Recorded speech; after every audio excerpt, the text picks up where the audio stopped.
Happy Vlogmas Day 22, everybody. Okay, first cookie up on the agenda today is our shortbread thumbprint cookies. I have to make quite a few of these, so I'm going to be doubling the batch. If you want to make a single batch, what you're going to need is 1 cup of butter softened. I use unsalted butter. You're going to need 2/3 cups of sugar, 1/2 teaspoon of almond extract, 2 cups of all-purpose flour, and jam of your preference, whatever flavor you prefer. Today we're going to be using some red raspberry, some apricot, some orange marmalade, and some cherry, and we might also do some plum. If you do your cookies like mine, you're also going to need some almond bark. I've got some chocolate almond bark and some vanilla. That's going to be to drizzle at the end just to make them a little bit more pretty when they go into our boxes. And if you happen to hear Christmas stuff going on in the background, I dug all our Christmas DVDs out. We just got done watching A Charlie Brown Christmas and Frosty the Snowman, and now I got Frosty Returns in. We got some other ones coming up. You probably hear in the background. Santa Claus is Coming to Town, Rudolph the Red-Nosed Reindeer, Christmas Story, Scrooged, Scrooge the movie, the 1974 with Albert Finney. That's my favorite one. Today's a day of Christmas movies because Penguin is still tired, and I haven't quite been able to get in the mood today, so the chef is doing his very best to keep me in the Christmas spirit today so that I can get all these goodies made for everybody. Yeah, I just want to watch some Christmas stuff too because we haven't had a chance to hardly watch any yet. So. And while he's talking, I'm putting since I'm doubling the recipe, I'm putting 4 sticks of butter into my mixer right now to get ready to do these shortbread cookies. It takes a lot of butter. We went to Sam's yesterday and he stocked up on it and got me another 4 pounds of butter, 10 pounds of sugar, and some other miscellaneous stuff that I had to have to keep on cooking. Also, if you've been cooking along with us, you know she had several different doughs in the freezer. We got all those out just a little while ago, too, to thaw those out. So if you've made dough ahead and put it back, today's probably the day you want to get it out to thaw so you can make them today or tomorrow. I've just got my butter in the mixer, and I'm just letting it spin around for a little bit until it gets all broken down. And then I'm going to get ready to add in my sugar. Okay, I'm going in with 1 1/3 cup sugar, because like I said, I'm doubling the batch. Got to refill my sugar container here because it's getting low. There goes 1/3. All right, that's our sugar, and we're going to let it go spin around the block. I'm just scraping my bowl down. I've got my butter and sugar cream together. Making sure everything gets straight down. Now I'm going to do my almond extract. I need 1 teaspoon of pure almond extract or imitation, whatever you have. I'm just going to eyeball it. It's about 1 teaspoon of almond extract, and I'm going to let it mix in too. Now I need 4 cups of flour, so I'm just going to do a couple of cups at a time. 1 cup in and 2 cups in. And I'm going to make sure it gets incorporated in my blender a little bit. And then let it have a go around. And we'll be back when the dough's done. Alright, we've got our dough done now.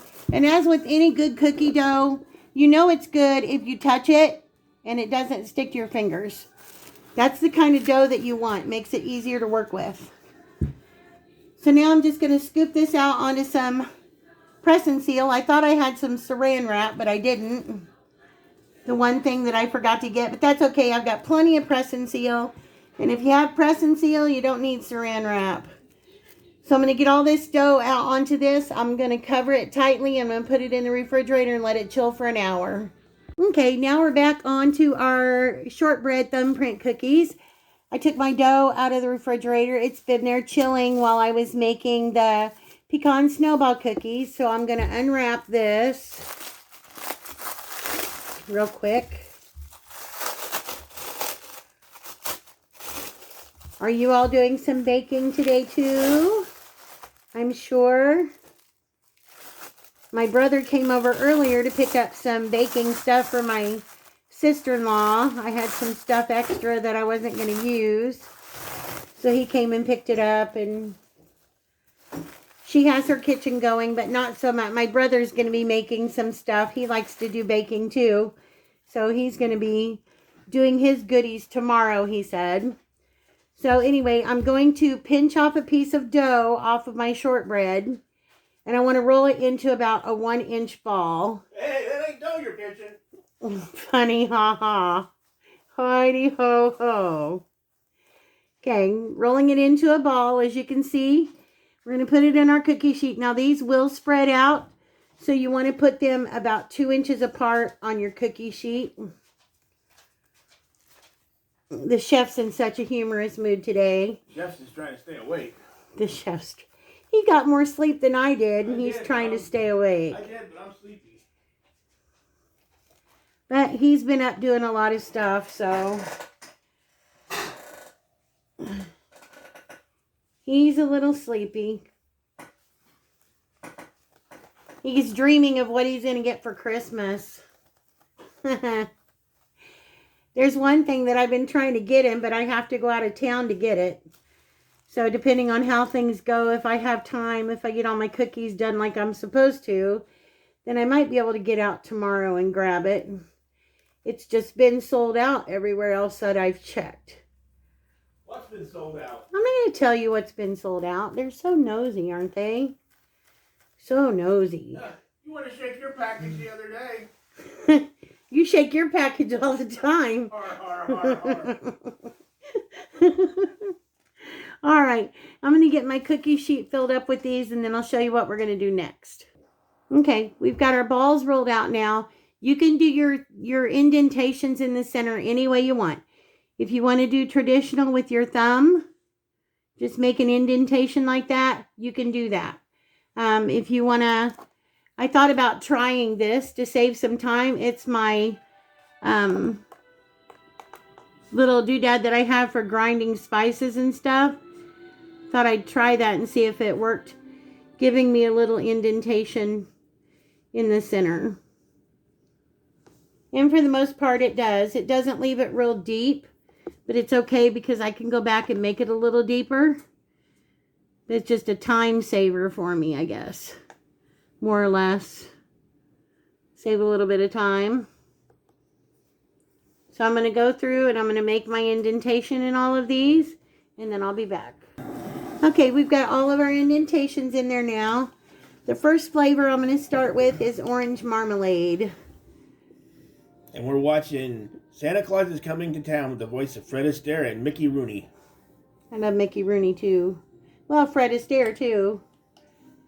Fred Astaire and Ginger Rogers? Yeah, they were the dancers. Yeah. Made a lot of movies. So you want to take about a teaspoon of filling and drop it into the center of your Thumbprint cookies. Any flavor of filling that you want. And to me, they look a little plain like this. So that's why we add drizzle at the end. Not only that, but it's not a real sweet cookie, which a lot of people don't like real sweet cookies. The jam obviously makes them sweeter. Yeah, but depending on the kind of jam you're using is a big thing too. If you want to cut back on sugar, you can do sugar-free jam in those. In these, we have a video out that I'll link below with the sugar-free Thumbprint cookies. I think we did one of those, didn't we? We did. I thought so. Yeah, they're a little different than these, but they're close in taste. Yeah, there's a little bit of difference as with anything, but not a lot. So I'm going to get the rest of these filled. We're going to stick them in a 350 degree oven. And we're going to bake these for 14 to 18 minutes, depending. I'll let you know how long it takes. While the orange marmalade ones are in the oven, I went ahead and started doing some raspberry ones. I always try to make sure to get the seedless red raspberry because not too many people like the little red raspberry seeds. Okay, there's the first batch. These are the first batch of the orange marmalade ones out of the oven. And I just stuck the red raspberry ones in.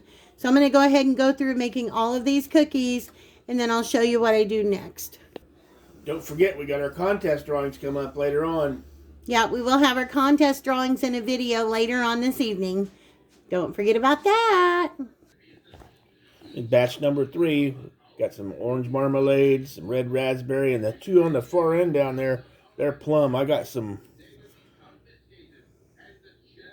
plum stuff here. You can see it's more of like a paste that I got on the markdown. It tastes pretty good, so we're gonna try and see if it'll bake in a couple of them, see how it turns out. Yeah, it's a little bit different than a jam. Like he said, it's a paste. Yeah, so it's from New Zealand. We're just trying a couple and see how they turn out, but we'll be back. Okay, we've got another batch that's getting ready to go in, and this time I used the Bon Maman Intense Cherry Fruit Spread. You can find this at Walmart sometimes, or you can order it on Amazon. It's really good. It's got real chunks of cherries in it. Okay, I've got all my Thumbprint cookies laid out on my card table here. One batch will make 30 of these. Of course, I doubled it, so I have 60 of these cookies. And I'm going to get ready to make my drizzle. We're going to put vanilla drizzle on.